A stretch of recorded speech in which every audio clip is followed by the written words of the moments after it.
जय माता जी। आप सभी लोगों को नमस्कार, प्रणाम। मैं अर्चना तिवारी। फिर से स्वागत है मेरे चैनल ज्ञान की बात विद अर्चना चिंतामणि। आज का विषय है, प्रश्न है और बहुत लोगों के कमेंट का भी आंसर मिल जाएगा कि निंदा और चुगली करने वालों का क्या परिणाम होता है? निंदा और चुगली करने वाले क्यों करते हैं? और निंदा और चुगली करने वालों को कौन-सा दोष लगता है? इस बारे में बात करते हैं।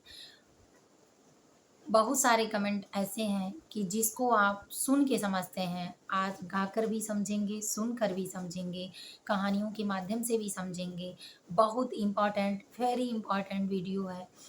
आप ज़रूर देखिए और स्किप करके बिल्कुल ना देखिए। इसलिए कि अगर सारी बातें सुनेंगे तो ज़्यादा समझ में आएगा।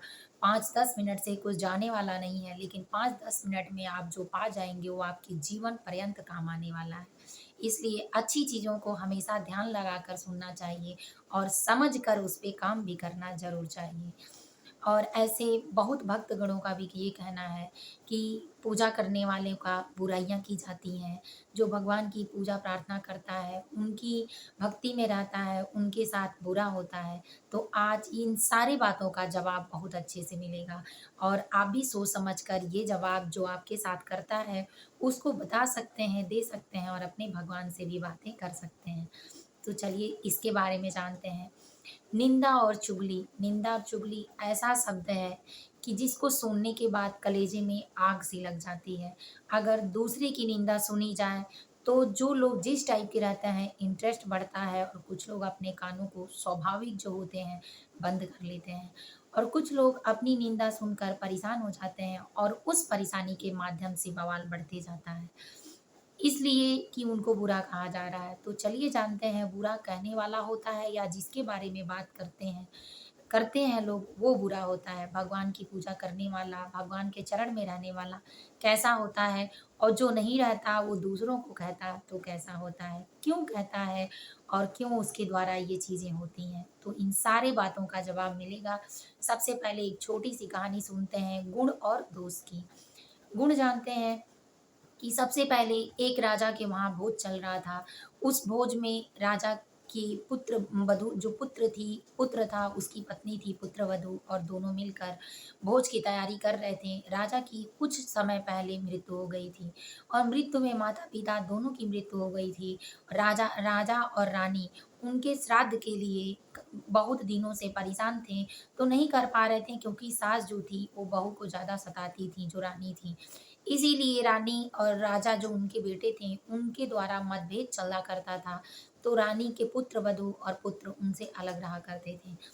तो जब राजा और रानी की मृत्यु हो गई, तो दोनों लोग कुछ दिन एकत्रित रहे। फिर गाँव में लोग तरह-तरह की बातें करने लगे।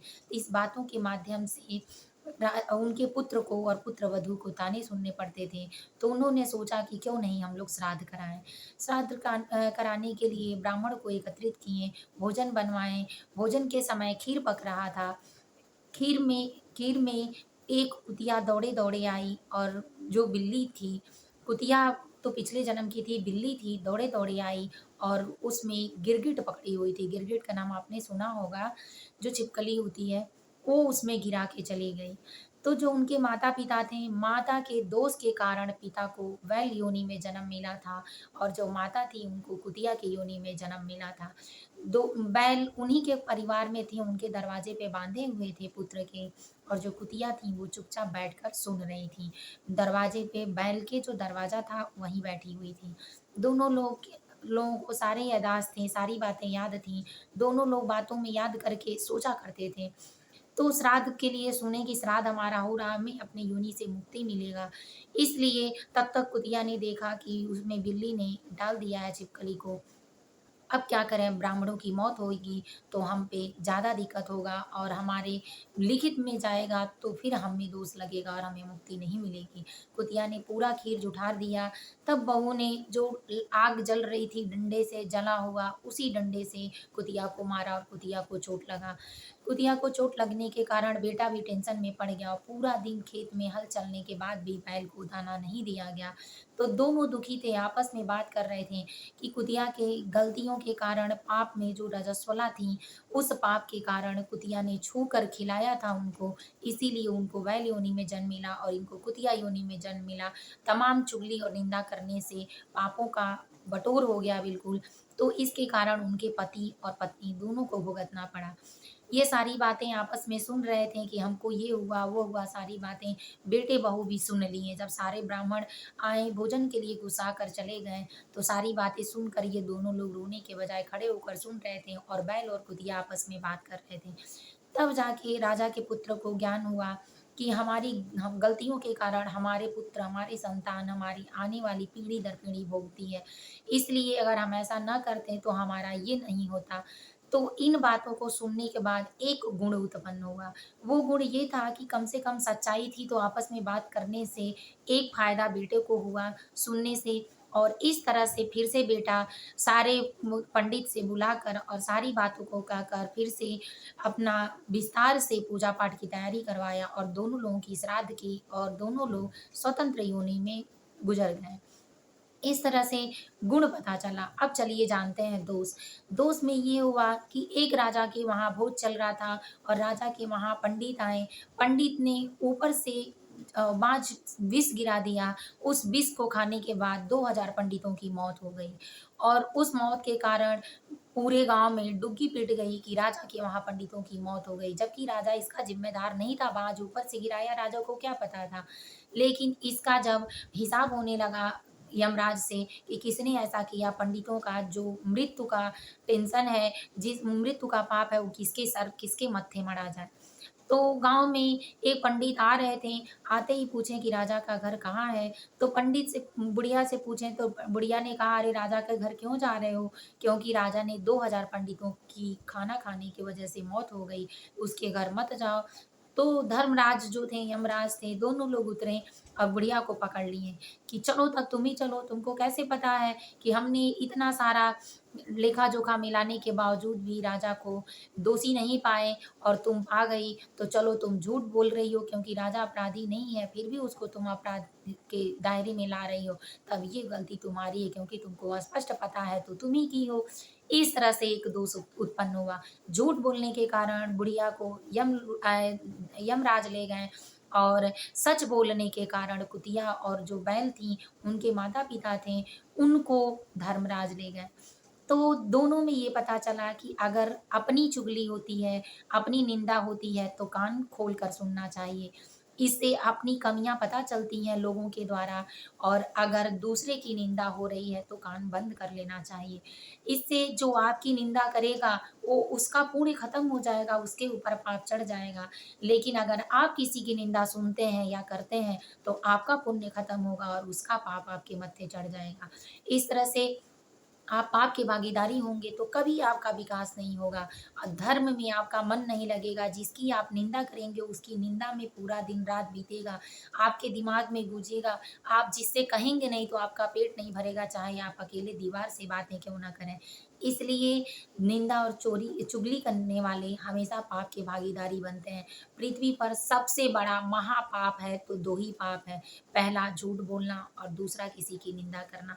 इसके इसके बदले तो आप किसी का जान भी लेते हैं तो उसमें गिनती नहीं होता क्योंकि आपके एक झूठ के कारण अगर किसी के हृदय में पिघलाव हो रहा है, वो रो रहा है, उसको दर्द हो रहा है, तो वो दर्द का पाप जो है आपके मत्थे मढ़ा जाएगा और जिसकी निंदा होती है उससे मेरी प्रार्थना है कि अपनी निंदा को दिल में दबाकर बहुत अच्छे से सहन करना सीख लें क्योंकि अगर आप निंदा करना सुनना अपना सीख लेंगे तो आप अपने मार्ग में प्रभु के मार्ग में आगे बढ़ जाएँगे।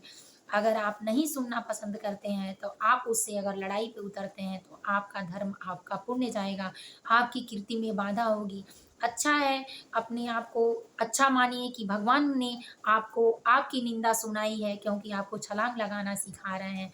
इसीलिए जब घोड़े को उसके कोड़े से मारा जाता है, भीड़ में दौड़ाया जाता है बिना किसी कसूर का, तो घोड़े को छलांग लगाने के लिए उसका मालिक सिखाता है। इसलिए जब आपके अपने आप को झूठ बोलते हैं, धोखा देते हैं, आपकी चुगली करते हैं, आपकी निंदा करते हैं, तो भगवान के द्वारा ये समझिए कि ये संकेत है कि भगवान आपको छलांग लगाना सिखा रहा है, आप वहाँ छलांग लगाना सीख लीजिए और अपने आप को इतना मजबूत बनाइए कि भगवत के मार्ग में या अपने मार्ग में या अपने सपने के मार्ग में आगे बढ़िए, क्योंकि वो जितनी निंदा आपको करेगा उतना आप आगे जाएँगे। लेकिन जिस समय वो निंदा आपकी कर रहा है, उस समय से लेके पिछला जितना पुण्य उसका होगा नष्ट हो जाएगा। एक दिन आप देखेंगे कि आप चमकते सितारे की तरह आसमान में उड़ रहे हैं और वो ज़मीन में लोटा हुआ एक मामूली कीड़ा बना हुआ है। उस दिन समझ में आएगा। ऐसा बहुत सारा उदाहरण है कि जो आप अपने अगल-बगल भी देख सकते हैं। तो इसीलिए अगर आपकी निंदा और चुगली हो रही है, तो इस बात पे विशेष ध्यान न दें कि आपको तकलीफ़ हो रही है। बस ये सोचें कि ये है तो इससे दूरी बना लें और अपने दर्द को छिपा लें, आपकी कमी है तो सुधारें, दोष देखना है तो अपना देखें और गुण देखना है तो दूसरे का देखें। अगर ऐसा वीडियो ज्ञानवर्धक आपको जानना है, अपने दिल में संतोष जगाना है, भगवान को पाना है, अपने मार्ग में आगे बढ़ना है, तो वीडियो को लाइक करना बिल्कुल ना भूलें। शेयर करें ताकि हर एक का भला होगा तो हमारा भी भला होगा और चैनल को सब्सक्राइब कर लें क्योंकि आने वाला हर वीडियो आप तक जल्दी पहुँचेगा। मेरा भी मनोबल ऊँचा होगा। जय माता जी, हर हर महादेव।